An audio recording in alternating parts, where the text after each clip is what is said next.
Hey guys, thanks for tuning in to Comic Book Nostalgia. I'm CB Nostalgia, and we have an amazing new episode of Young Justice Phantoms. Well guys, I have to say, the most recent episode of Young Justice Phantoms, Encounter Upon the Razor's Edge, totally caught me off guard. Not only did we have some major reveals in the history of what's going on in this storyline, but the return of characters from one of the best DC animated series that, like Young Justice, met an early fate. That would be Green Lantern, the animated series. Let's take a couple minutes to break down this week's episode, talk about what happened, and talk about the return of Razor. Now before we do this though, make sure you hit the like and subscribe button and ring the bell for all the updates. Also, the big giveaway. We're going to give away this Oculus Quest 2 at 50,000 subscribers. All you need to do to get in on our giveaway is be a subscriber and leave us a comment. Also, while you're at it, make sure you check out our Stay Wound line of merchandise down below. It's a great way for you and your friends to feel the Aster, stay wound, and crash the mode, all while supporting this channel. We also got some pretty cool free Khonshu and Restore the Snyderverse merch, so it's worth a look.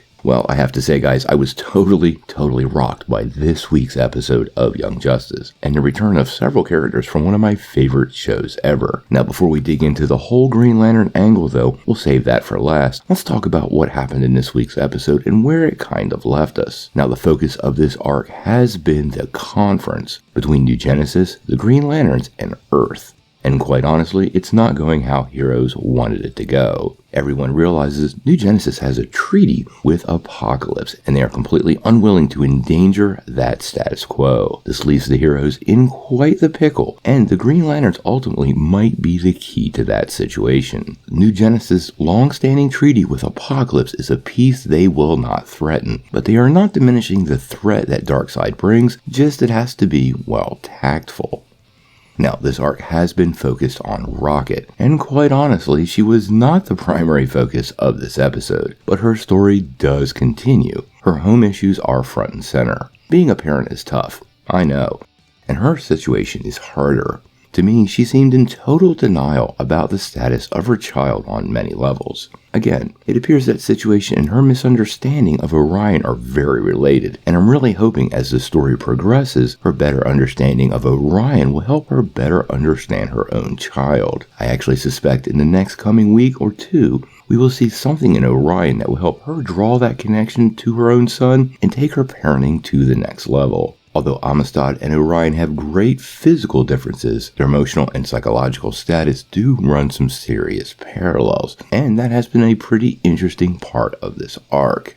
We also get a little bit more of Forager than we really ever have in any of the episodes. Now Forager is building a nice romantic subplot with, well, Forager. I have to wonder how this works out over the next couple of weeks, and it leaves me wondering if Forager might actually choose to stay behind on New Genesis in this arc. He is a fairly underutilized character, and I would not call him the most popular character on the show, so I could totally see him staying behind with his newfound love. It's unclear at this point which direction he's going, but based on his reaction to Forager being hurt, I suspect his feelings run a lot deeper than he's willing to admit, and that could be revealed over the next episode or two. Now, one of the coolest parts of this episode though was the Legion and Lor-Zod giving us another one of those Young Justice history lessons. Now, I honestly love this part of the show, and the presentation of what happened from both perspectives was really complete. The Legion's path to Bart and how they got there versus Lor-Zod's version was super interesting.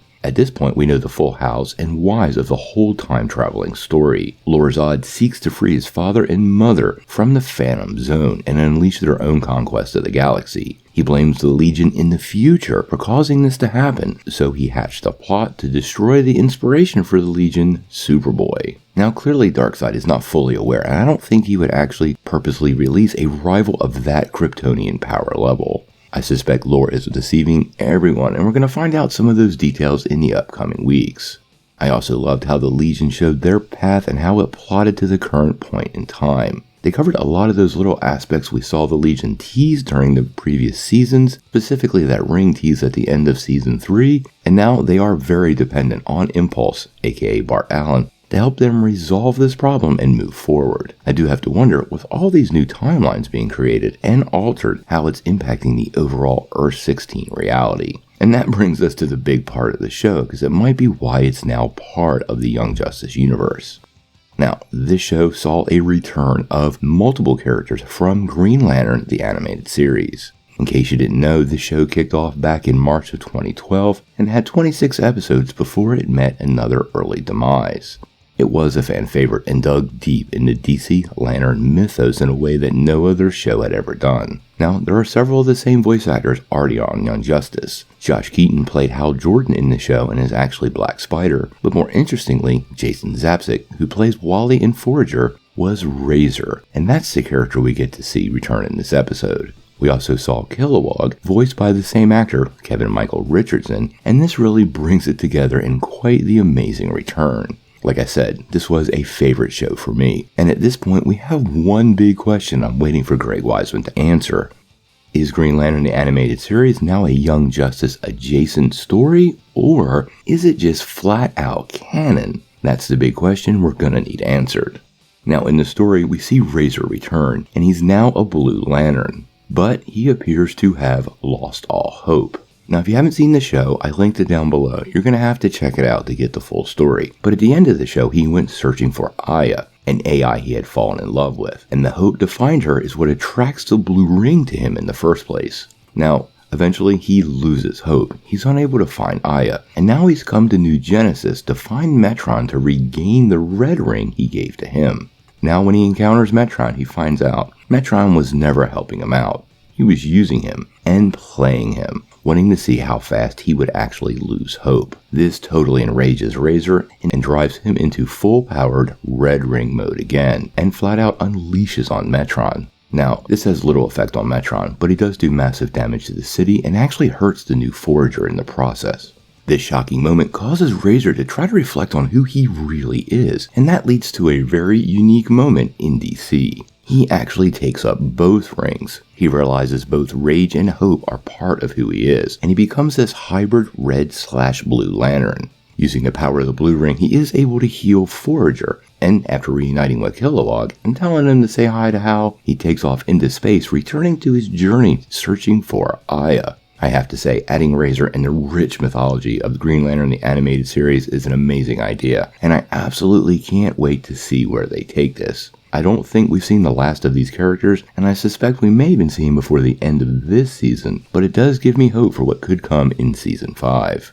Now, the only downside to this episode is no Superboy updates. He's clearly still in the Phantom Zone, and I suspect next week we'll get another chapter in that. Hopefully, he is released soon, but I suspect Lorzod's efforts will ultimately be what releases Superboy from the Phantom Zone. Now, overall, I love this episode. Green Lantern the animated series being brought back like this was a huge surprise. I literally yelled at the TV, and I can't wait to see where they're taking this. I'm going to give this episode a 9 out of 10. It has been my favorite one of the whole season.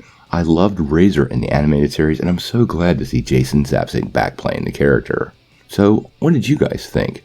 How do you feel about the return of Green Lantern the animated series in Young Justice Phantoms? And what did you think of the hybrid red-blue lantern that Razor becomes at the end of the episode? Sound off in the comments below. If you like this video, make sure you hit like, click subscribe, and if you don't ring that bell, you're not getting any updates. Peace.